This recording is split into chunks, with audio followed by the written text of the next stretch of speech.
شب قدر میں کس طرح سے ہم لوگوں کو عبادت کرنا چاہیے، کیونکہ عام طور سے ہم لوگ جو سمجھ میں آ رہا ہوتا ہے یا کسی نے بتا دیا اس طریقے سے ہم عبادت کرتے ہیں۔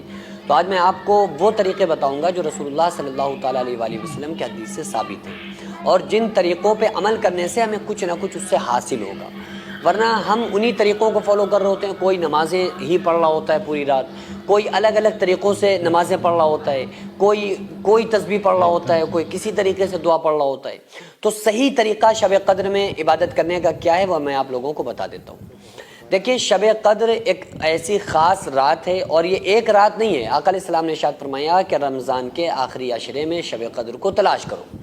ان 5 راتوں میں سے آپ صلی اللہ علیہ وآلہ وسلم نے ارشاد فرمایا کہ تلاش کرو، ان 5 میں سے کوئی ایک دن، ایک رات ہوگی جو شب قدر ہوگی۔ یعنی کون سی راتوں؟ 5 راتوں میں سے، یعنی یا ایک 21ویں شب، 23ویں یا 25ویں یا 27ویں یا 29ویں، ان 5 راتوں میں سے ایک رات ہوگی جو شب قدر ہوگی۔ تو اس لیے علماء فرماتے ہیں کہ آپ 5 راتیں جاگو۔ 5 راتیں جاگنے کا حکم آقا علیہ السلام نے بھی دیا ہے کہ ان میں 5 میں سے کوئی ایک جو ہوگی وہ ہمیں حاصل ہو جائے گی۔ اس کا ذکر اللہ تعالیٰ نے قرآن کریم میں فرمایا، انا انزلناہ فی لیلۃ القدر، ہم نے اس قرآن کو شب قدر میں نازل کیا۔ وما ادراک ما لیلۃ القدر، تمہیں کیا معلوم کہ لیلۃ القدر کیا ہے؟ لیلۃ القدر خیر من الف شہر، یہ بڑی بھلائی والی رات ہے، اور 1000 مہینوں کے برابر اللہ تعالیٰ ثواب عطا فرماتا ہے عبادت کرنے کا۔ اور تنزل الملائکۃ والروح فیہا باذن ربہم من کل امر، اللہ کے حکم سے جبریل علیہ السلام اور فرشتے زمین پہ آتے ہیں، اور سلامتی والی یہ رات ہے، سلامتی ہے۔ یہ حتی مطلع الفجر، اور یہ مغرب سے یہ فجر تک اس کی ٹائمنگ ہے۔ بعض لوگ تو جاگ ہی 12 بجے رہے ہوتے ہیں، وہ کہتے ہیں بھائی اب سونے کا ٹائم آیا اب ہم جاگیں گے، تو یہ بالکل غلط طریقہ ہے۔ مغرب بعد سے عبادت میں لگ جانا چاہیے۔ اچھا، اس میں ہم لوگوں کو کیا کرنا چاہیے؟ سب سے پہلی چیز جو امپورٹنٹ چیز ہے، جو حدیث سے ثابت ہے، وہ یہ کہ دیکھو، رمضان کا جو آخری عشرہ ہے وہ آگ سے نجات کا ہے، آگ سے خلاصی کا ہے۔ تو ہم لوگوں کو اللہ سے دعا کرنا چاہیے کہ اللہ ہمیں جہنم کی آگ سے بچا لے۔ اس کے مشہور الفاظ سنے ہوں گے، حدیث میں بھی آتے ہیں، دعا ہے اللہم اجرنا من النار، اللہم اجرنا من النار، کہ اللہ ہمیں جہنم کی آگ سے بچا لے۔ تو یہ دعا آپ لوگ پڑھا کریں، اور اس رات اپنے الفاظ میں کہیں کہ اللہ ہمیں جہنم سے بچا لے، اللہ ہماری مغفرت فرما دے۔ بہرحال زیادہ سے زیادہ اس میں اللہ تعالیٰ سے معافی مانگنا اور اپنے گناہوں کو معاف کروانا، یہ شب قدر کا خاص مقصد ہے۔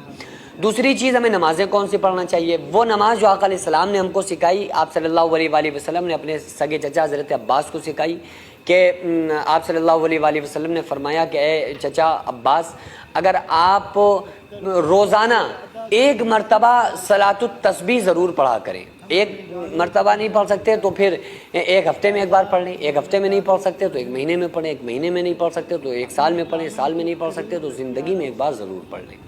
اور اس کی فضیلت بہت زیادہ حدیث پاک میں آئی ہے کہ اللہ تعالیٰ تمام خطاؤں کو معاف کر دیتا ہے، جہنم سے دوری فرما دیتا ہے، اللہ تعالیٰ بخشش فرما دیتا ہے، بڑی اس کی فضیلت ہے۔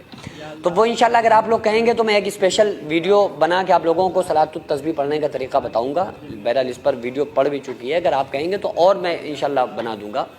تو کہنے کا مقصد یہ ہے کہ آپ اس رات صلاۃ التسبیح پڑھیں، وہ نماز جو آقا علیہ الصلوۃ والسلام نے سکھائی۔ اچھا، دوسری جو نمازیں نوافل پڑھیں اس کو کوئی کاؤنٹ نہ کریں، یہ نہ کہیں کہ ہم نے 2 پڑھی 4 پڑھی، بس اللہ کے سامنے آ جائیں، نیت باندھیں اور سجدے میں پڑے رہیں، اللہ سے مانگتے رہیں۔ تو اس کے لیے یہ نہیں کرنا چاہیے ہم نے 4 پڑھ لی، ہم نے 8 پڑھی، ہم نے 12، یہ کچھ نہیں۔ آپ کو جتنی سمجھ میں آپ اتنی پڑھیں جتنی آپ پڑھ سکتے ہو، اور زیادہ سے زیادہ قرآن کریم کی تلاوت کریں۔ جو لوگ قرآن نہیں پڑھ سکتے وہ اللہ کا ذکر کریں۔ الگ جو طریقے آپ کو بتائے جا رہے ہیں ان طریقوں سے آپ باہر نکلیں کہ وہ نماز اس طرح سے پڑھ لو یہ ہو جائے گا، یہ تسبیح اس طرح سے پڑھ لو یہ ہو جائے گا۔ بھائی کچھ پڑھ لو کچھ نہیں ہوگا۔ آقا علیہ السلام نے جو بتلایا ہے بس وہ اخلاص کی نیت سے آپ لوگ کرتے رہیں، اللہ تعالیٰ نے چاہا سب کچھ ہو جائے گا، اللہ نے چاہا ہماری ساری منتیں مرادیں پوری ہو جائیں گی۔ لیکن جب ہماری عبادتوں میں اخلاص ہوگا، ہماری عبادتوں میں دکھاوا نہیں ہوگا، تو کہنے کا مقصد یہ ہے کہ اللہ تبارک و تعالیٰ کو منانا اور اللہ سے بخشش طلب کرنا، یہی شب قدر کا اصل مقصد ہوتا ہے۔ سوچیں کل قیامت کے دن جب ہر انسان اپنے اعمال کا محتاج ہوگا تو آپ کے لیے جنت میں ایک شاندار محل تیار ہوگا، کیونکہ آپ نے اللہ کے گھر کی تعمیر میں حصہ لیا تھا۔ یہ مسجد اور مدرسہ صدیوں تک عبادت، قرآن، آذان اور علم کا مرکز بنے گا۔ وہ ہر سجدہ، ہر تلاوت، ہر دعا آپ کے لیے صدقہ جاریہ بنے گی۔ رسول اللہ صلی اللہ علیہ وآلہ وسلم نے فرمایا جو اللہ کے لیے مسجد بنائے اللہ اس کے لیے جنت میں گھر بنائے گا۔ بھائیوں اور بہنوں، کیا آپ چاہتے ہیں جنت میں اللہ آپ کے لیے گھر بنائے؟ آپ کے پاس بڑا ہی سنہرا موقع ہے۔ ہم مسجد اور مدرسے کے لیے زمین خرید رہے ہیں۔ آن روڈ ہونے کی وجہ سے زمین کی قیمت تقریباً 2 کروڑ ہے، لیکن ٹائم ہمارے پاس بہت ہی کم ہے۔ بڑی کم مدت میں ہمیں یہ پیسہ مالک تک پہنچانا ہے۔ مالک تک قیمت نہ پہنچنے کے سبب ہمارا بیانہ بھی واپس ہو سکتا ہے۔ تو اس لیے آپ سے خصوصی گزارش ہے کہ آپ کو اس نبی کا واسطہ جو ہمارے لیے راتوں میں رو کر گئے، طائف میں پتھر کھا کر گئے، کہ آپ اس ویڈیو کو اگنور نہ کریں اور 100، 200، 500، 1000 جتنی آپ کی وسعت ہو اس کے مطابق آپ زیادہ سے زیادہ تعاون کریں۔ اب یا تو آپ اس کو فراڈ کہہ دیں یا یہ کہہ دیں کہ پیسہ کمانے کا کوئی نیا چکر ہے اور ویڈیو چھوڑ کر چلے جائیں، لیکن اگر آپ کو ایسا نہیں لگتا ہے تو پھر خدا کے واسطے آپ زیادہ سے زیادہ تعاون کریں تاکہ ہم مسجد اور مدرسے کی زمین خرید کر اپنے مقصد میں کامیاب ہو جائیں۔ اور خدا کی قسم یہی ایک ایسا ثواب ہے جو ہمارے مرنے کے بعد قیامت تک ہمیں قبر میں ملتا رہے گا اور اللہ تعالی ہمارے لیے جنت میں گھر بنا کر دے گا۔